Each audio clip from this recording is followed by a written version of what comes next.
My name is Nora, and I'm a sexual assault nurse examiner for Nevada Institute of Forensic Nursing. In this video, I will be explaining what happens during a sexual assault exam. It's important for you to know that you can stop this exam at any point in time. You can have someone with you in the room. That can be a family member, a friend. It can be the advocate, or it can be just you and the provider. It is really important for you to know that you are in total control of what happens in this room with that forensic nurse. You can stop at any time. During the exam, the forensic nurse will be collecting evidence from your body, from your clothes. This could be combings from your hair, swabs from your hands, swabs from various parts of your body, including anogenital area. The reason why we collect this evidence is for DNA. This allows us to see if there's DNA that is there that doesn't belong to you or that is foreign, and that is turned over to law enforcement and also helps with prosecution. Medical forensic exams should be done within 120 hours or up to 5 days for adults from the time of the assault. Children should be 72 hours or 3 days from the time of the assault. At the beginning of the exam, you have the right to talk to an advocate. You can talk to this advocate alone or with a medical provider or family member in place. The medical provider will then do a head-to-toe examination of your entire body. This is to look for points of tenderness, serious or life-threatening injury. If a life-threatening or serious injury is found, you may be transported to a local emergency department for further treatment. If that can wait, that will definitely be taken care of after the examination is done. During the medical exam, the SANE nurse will be asking you your medical history. This includes any allergies to medications that you might currently be taking, any surgical or medical history such as asthma, diabetes, anything that nurse needs to know before moving on with the exam. Once this is complete, they will do that head to toe, checking for any points of injury or tenderness. Those will be recorded for evidence purposes. During the exam, the sexual assault nurse will also be obtaining vital signs. This includes blood pressure, heart rate, oxygen saturation, respiratory rate, and level of pain or discomfort you might be feeling. We will ask consent to proceed with the forensic portion of the exam. This includes taking history of the assault and asking direct questions about what happened to you. We will start this by asking, please tell me what you remember. Sometimes this is in order, sometimes it's not in order, but we will want to know what happened as you remember it. We only document the assault information, not what happened before, not particularly what happened after. You will get another physical exam, and it will be similar to the head to toe. This will be assessment for points of tenderness and injury, and we will take photo documentation of any injury, any points of tenderness, bruising, or where we may decide to obtain swabs. The next part of this will be to obtain those swabs. The swabs might be of areas on your body to pick up DNA that may not be your DNA, but foreign DNA for law enforcement purposes. The next part of this will be the anogenital exam. The anogenital exam does include photo documentation, but please know, at any time, you can say no to any part of this exam. During the anogenital exam, we're looking for injury. We are looking for any kind of possibility that there has been a transfer of evidence and DNA.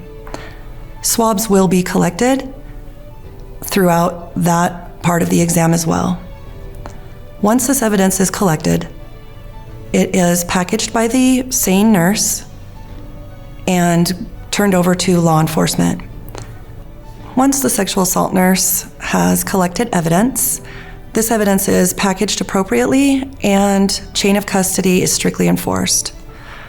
The chain of custody begins when the nurse opens up that sexual assault kit, and it ends once that kit is handed over to law enforcement.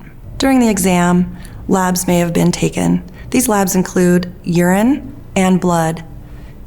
Urine is used for pregnancy testing, which is called an HCG, and a NATS test, and that's for sexually transmitted infections.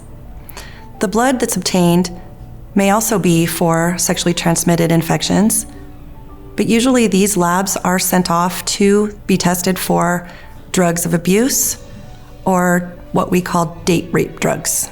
Remember, you may have an advocate in the room with you. How does the advocate fit in? They give you support before, during, and after an exam. They're also there to help you fill out paperwork, talking you through resources that may be available in your community, following up with you post-assault care, and any kind of support that you may need all the way through prosecution. We understand that this is not a comfortable process. You may feel shame, you may feel guilt, but please know this is not your fault. Please know you're not alone. The advocate is there to walk beside you throughout the entirety of this journey.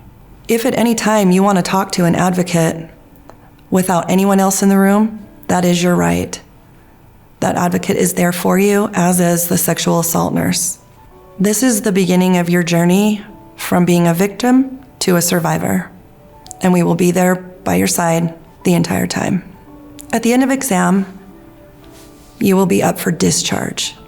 What this means is that you will be discharged from our service, from the sexual assault nurse examiner, and either back to the primary nurse if you are in a hospital setting, or you will be discharged home if you are in an office. Discharge includes getting medication to prevent sexually transmitted infections. The other portion of this is safety planning.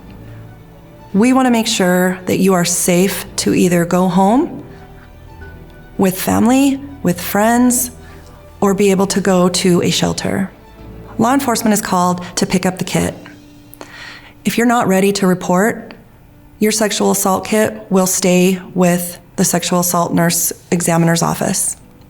The sexual assault nurse examiner's office will keep your kit for approximately 20 years, or until you're ready to report. You will receive a follow-up call from an advocate or a nurse. This usually happens within 72 hours of the exam completion. If you have severe injury or illness, please feel free to get in touch with your sexual assault nurse or advocate for further follow-up. There are several ways to request an exam. You can go to your local hospital, primary care provider, an urgent care, or there are several phone numbers in your area. Signs of Hope, 702-366-1640. They are located in Southern Nevada. The Crisis Support Services of Nevada, 775-221-7600. They are located in Northern Nevada. Sexual Assault Response Advocates, 775-883-7654, or you can text 20121.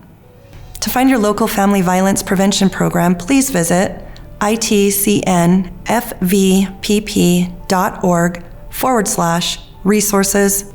Feel free to call NVIFN directly if you have any questions. Our phone number is 775-401-3936. Thank you.